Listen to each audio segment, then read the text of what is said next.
Hi everybody. This is March 12th, 2025, and this is my video journal of my recovery from the trauma of watching my little brother Paul Kierans, 64, with Down syndrome, my last surviving family member in Greater Vancouver, be locked up, be isolated and confined by David Eby and the British Columbia New Democratic Party government under the governance of Nikki Sharma, the so-called Attorney General. They locked him up when I complained to the Burnaby RCMP about a fraudulent and forged power of attorney the government created to give my brother the COVID-19 shot secretly against the wishes of another sister on Vancouver Island. Paul and I were the last family members from a big family in Greater Vancouver. I was his only local visitor. I had a contract with the government that I could visit him twice a week, once at his group home and once at my home, which he loved. It was his only break from the big confinement at the group home. We went on all kinds of little outings on the SkyTrain. We grew up together. I'm only 2 years older than him. I'm one of the handful of people in the world that could understand his speech due to his Down syndrome speech pathology. I've been posting these videos to just explain or to deal with the trauma. I ran out of money to pay a therapist. And so I'm just trying to express my sorrow, the betrayal by my country, by my province.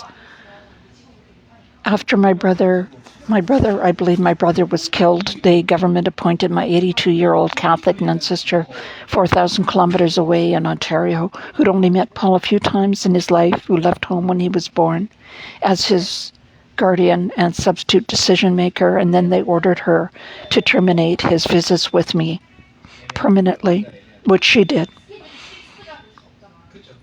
He then had some kind of brain incident on April 13th of 2024, and they didn't tell me for 2 days until she could fly out.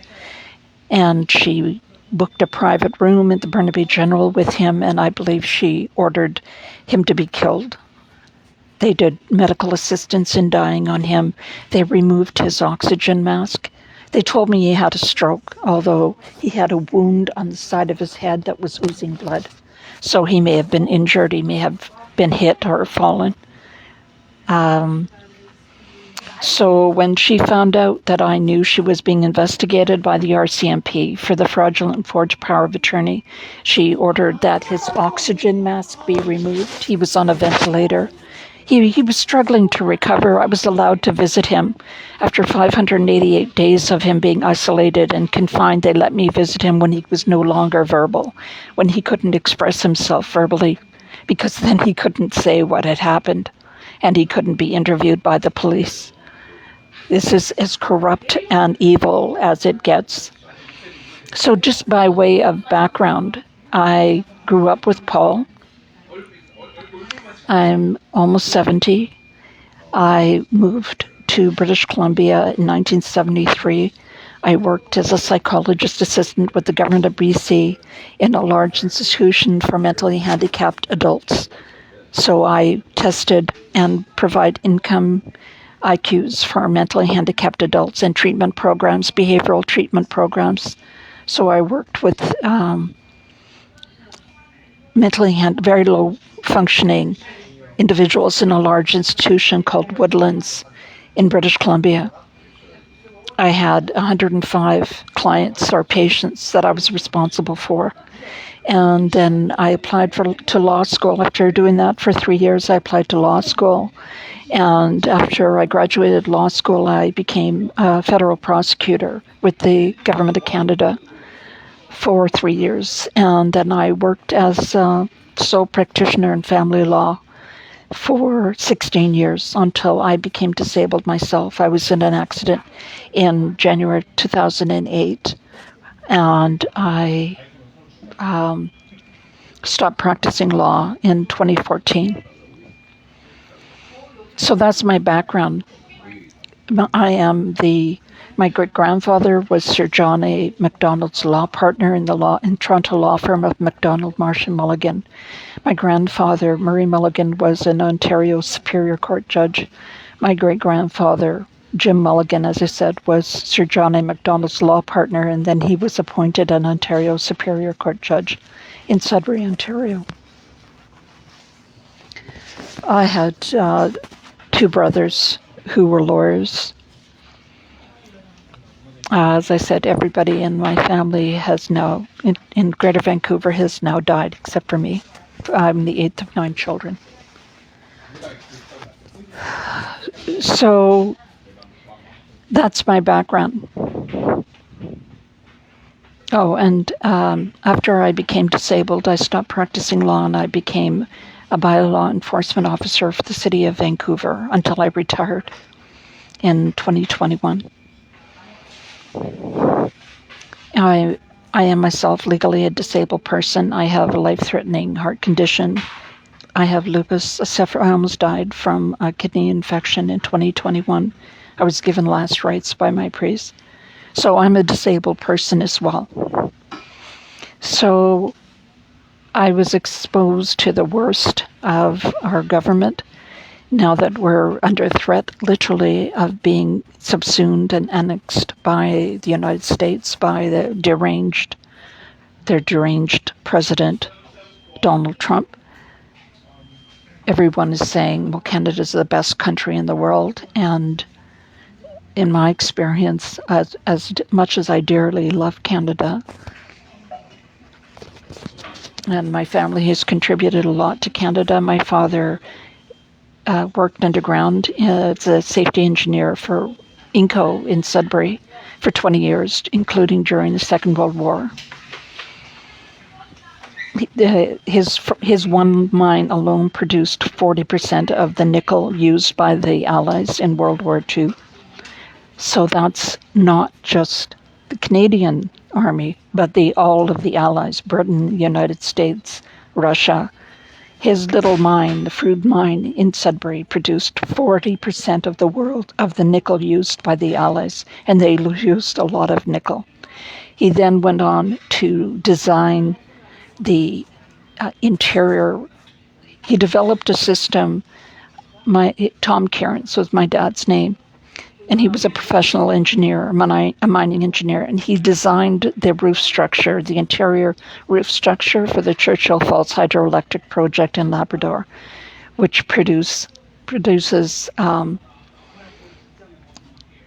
looked up what the amount that it produces, but it's like 5 gigabytes or some huge amount of electricity that goes through Quebec, and it provides hydroelectric power to the eastern seaboard of North America, including the United States. Canada provides the United States with 10% of its hydroelectric or its electric power. But my dad, because of his experience working underground in the mines, designed the ceiling structure. So he developed a system of using rebar to reinforce underground structures so they wouldn't cave in. So they didn't have to use cement or anything else. All they had to do was drill holes with this specific structure, a way of using rebar, which he invented in our garage in Sudbury. We had a little model of this system using children's building blocks and elastics. But he designed it, and when they started building the Churchill Falls, it was the biggest construction project by far in the world. It's carved out of granite in a mountain in Labrador, and the cavern is the size of the Empire State Building laid on its side. That's how big it is. And it took 5 years to build. But at the beginning, in 1970, when we had all moved to Montreal so that he could work on this project, the board of directors, the entire board of directors of the company, the British company that was building this hydroelectric project, were on the same plane, and they smashed into a mountain in Labrador. at Churchill Falls, and 6 of them died, plus the 2 pilots. So the entire board of directors was wiped out, and my dad was scheduled to be on that plane, and he was delayed by some family matter that came up. So his entire board of directors was wiped out. All Canadians, as I recall. So when I think of Donald Trump threatening to take our resources, I think of my dad working underground. And he said that during the course of the Second World War, when he was working underground in Sudbury, I said, Dad, what was it like? And he said, if there was a cave-in, he had to run in the direction of the cave-in when everybody else would run in the other direction. And he said he saw people killed in all kinds of terrible ways. During the war, they had to work so fast. They had 2 people a week would die, and it was considered to be as dangerous to work underground in the mines as it was to be on the battlefield in Europe. And my dad had to be the one to go and inform the wives that their husbands had been killed. And he said he soon learned to bring a priest and a doctor because their wives would always faint when they were informed of their husband's death.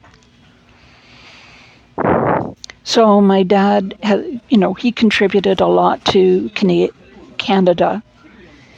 And he was the one that decided when Paul was born, my parents were both told when they could see that he had Down syndrome, they were informed that he should be put in an institution. Smith Falls in Ontario, a huge institution. And if Paul he was so low functioning and so medically fragile, he never would have survived. And I don't think my mother was that sure about bringing Paul home because she'd never heard of Down syndrome and never met anybody that had Down syndrome. But my dad, he just said, hell no, he's not going to give up my brother. And he carried him. When Paul was strong enough to come home from the hospital, my dad went down in the train and carried Paul back by himself. And then my mother, once she got used to the idea of caring for Paul, she set up the only preschool for disabled children in Northern Ontario. And she got a letter from Robert F. Kennedy thanking her for her work with disabled children. She was quite famous. And my dad took the letter from Robert F. Kennedy and framed it and hung it in his den. So my parents have contributed a lot to the acceptance of disabled people in Canada. At the time that Paul was growing up, there was absolutely no support for mentally disabled children. There was no schooling. They weren't allowed to go to school.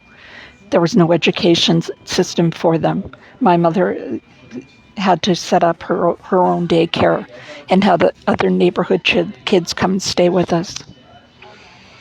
So contrast that with my treatment when the government finds out that I had reported them to the Burnaby RCMP for creating a fraudulent and forged power of attorney.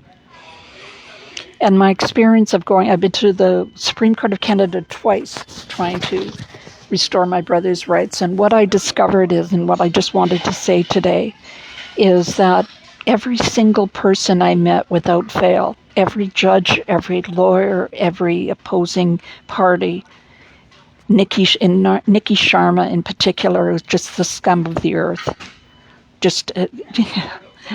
She's the most shameful example of a lawyer. And I know, because everybody in my family on my mother's side were lawyers and judges. They all looked at me like, didn't I understand that Paul wasn't a human being? That's the point I wanted to make today. And this is what relatives of people with Down syndrome or people who are disabled have to deal with. They don't know that that's the vibe they're giving off. They don't understand that we see right through them. Every judge. And I'm talking to you, Justice Sharma. The first judge that we went before, one of the first ones, said, Ms. Walker relies on some kind of right for her to visit her brother. Just scum, absolute scum. And what can I say? I'd like to say nice things about H.S. Sharma, but she's got no business being a judge whatsoever.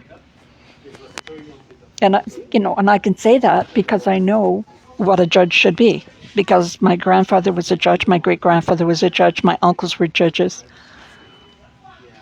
my cousins were judges and lawyers. My brother was probably one of the top lawyers in North America, my brother Paul Kierans.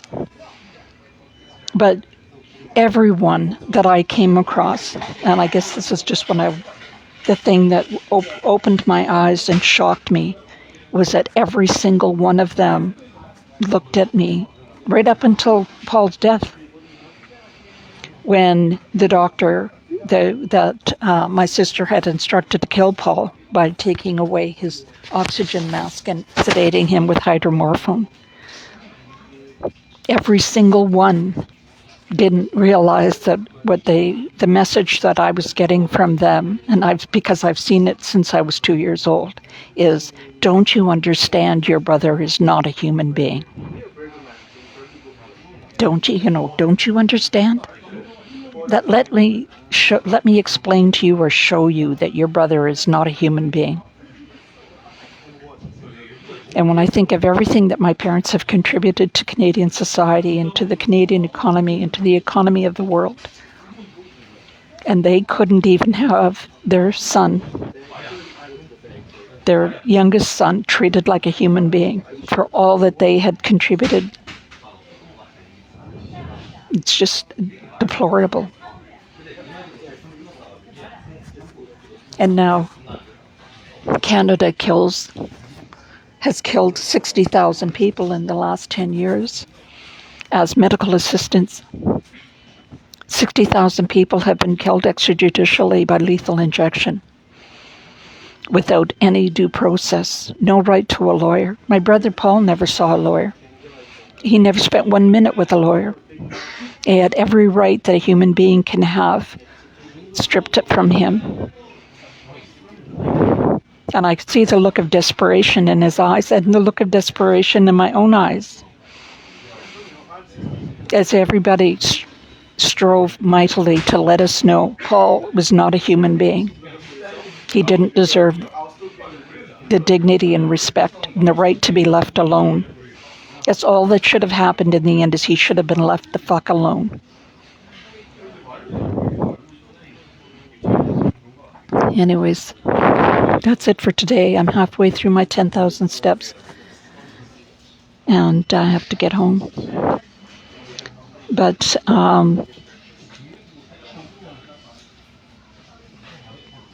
those are just my thoughts for today. And thank you so much for taking the time to watch. Take care, everybody. I love you all.